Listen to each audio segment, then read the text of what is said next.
Hey guys, it's me again, Joanna. And I was reviewing my vlogs and I realized that what I haven't really shared with you is the Disney itinerary that I made, or tips about my Disney trips. So I went to Disney World with Alex last year, in the later part of the year. And if you're not following me, or if you've been following me, or you've seen some of my vlogs, it takes a lot of effort and I put a lot of heart and details when it comes to planning. I just genuinely enjoy it. And I figure, why should I keep it when I know a lot of people actually don't like planning? I really enjoy it. Anyway, here are my tips for somebody who's visiting Disney World. So number one is, when you book, you actually want to book ahead of time, whether it's the hotel or the excursions, and I'll talk more about the excursions later on. Those Disney moms, those fanatics, like a whole world that are really like die-hard Disney, they're serious about what they do. And I happened to learn that the hard way. What I realized is a lot of the things that if you want to book it, you want to really give your time. The soonest time that you could book something for Disney is within 90 days. And usually what you will realize is within that 90 days period, after that, like when it's close into 60 days, everything is getting sold out pretty easily, or it's getting booked pretty fast. And I don't know if everything is booked because it's booked online, or maybe Disney allots things could be booked online and then some things could be allotted booked in person or released at them. I don't know. But for me, from my experience, like I tried to finish everything online so that when I get to travel, I just enjoy it. So make sure that you do book excursions, anything like that.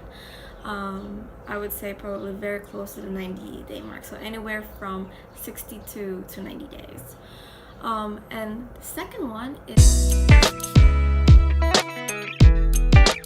so we stayed at an affiliated Disney, which means that the hotel that we stayed at wasn't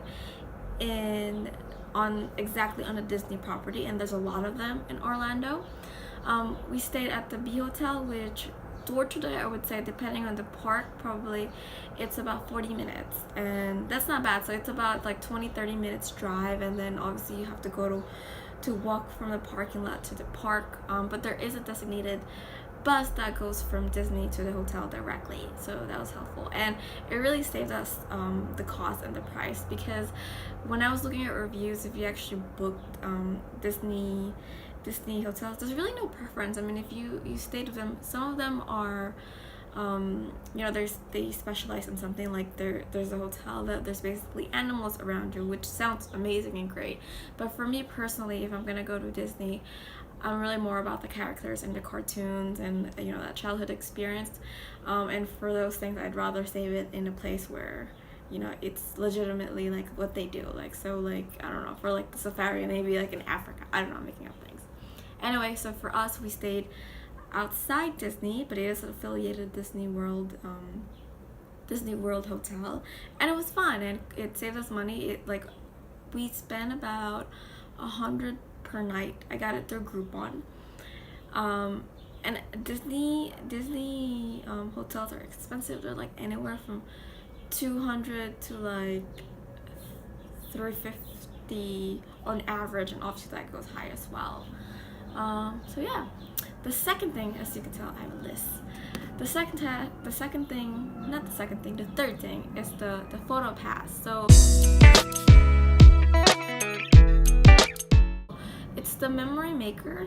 I actually just checked the price. I feel like they bumped the price a little bit, so it's like close to like $200, but I feel like when we went, and don't quote me on this, it was like $80 or $100, something like that.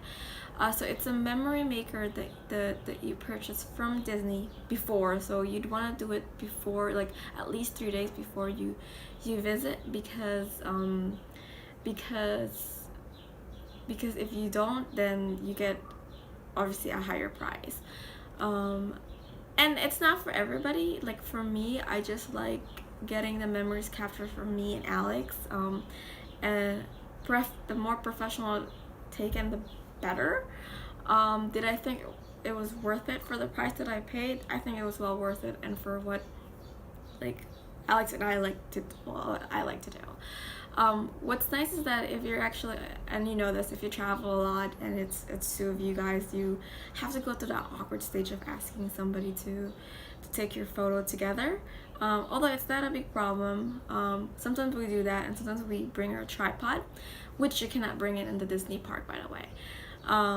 So for us, for somebody have to take it for us, that was really professional. But what I did realize though is that, let's say if you went to go to Disney World 2 days, the pictures seem to like kind of like look the same, I guess, because like each photographer has really exactly the same aesthetics, and they're not gonna like, they're very fast, like, oh, post blah blah blah, and like, you know, like if you want to take your time you can, but obviously if there's like a whole line about it, you want to be conscious of that as well.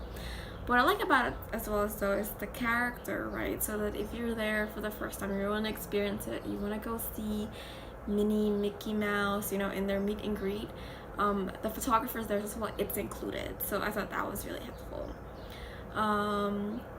So yeah, so for me it was I think it was worth it, and it's a photo pass for the duration of your stay. So like for example, the fee that we paid was good for the entire trip, for however many several days. It's not for each day.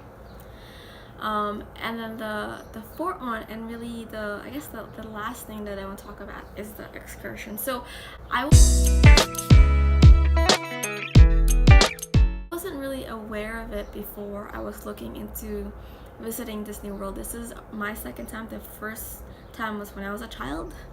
Obviously I didn't do a lot of planning, but this is the first time that I visited as an adult, and when I do go in planning, I try to really you know, put in as much details as I can and really review it so I get the most out of my buck, or like the most experience that I can. What I realized is that there's a lot of things that Disney does. They have all the gimmicks in the world that you can, and it's really up to you. It's almost like overwhelming at some point, I would say. It's almost like a whole country by itself to visit Disney, because all the things that they come up with, and they do it in a very organized, appealing, the marketing is on point, so you know, like, and they're not cheap, so they're serious money, right? So we did several excursions, and I was really excited. Like, you could actually visit the park before opening hours, which is great for photo ops. You could swim in the aquarium, although that wasn't available when we went there. I would have loved to do that because I've always wanted to do that when I was younger. Anyway, some of the excursion we did was like breakfast at the Cinderella Castle.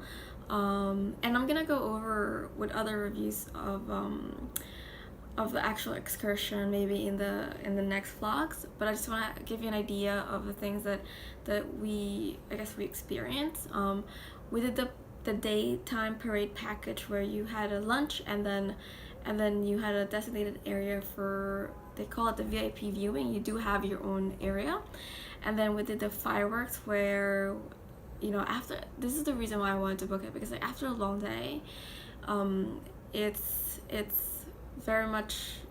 very tiring. Like if you're on your feet the whole day, and then to enjoy the fireworks, I wanted to just relax, and not really be in a too crowded place and just enjoy myself.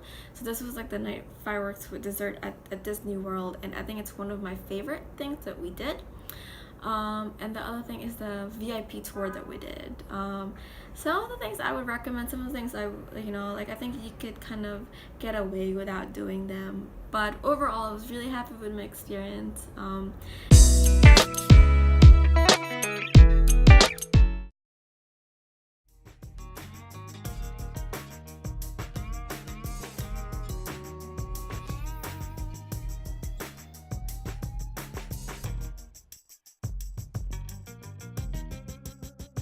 And the last one that I also did, I don't know if it's still available, is I actually signed up for the Disney, it's the Disney credit card, and the reason why I don't even use it, but now I don't use it, but I booked it for all of my excursions because it saved me, I think it's 20%. So if that's available, I'd highly recommend it. Anyway, I hope this was helpful. If you have any questions, feel free. And then I hope to share my day-to-day itinerary at Disney on the next vlog. See you tomorrow. Bye!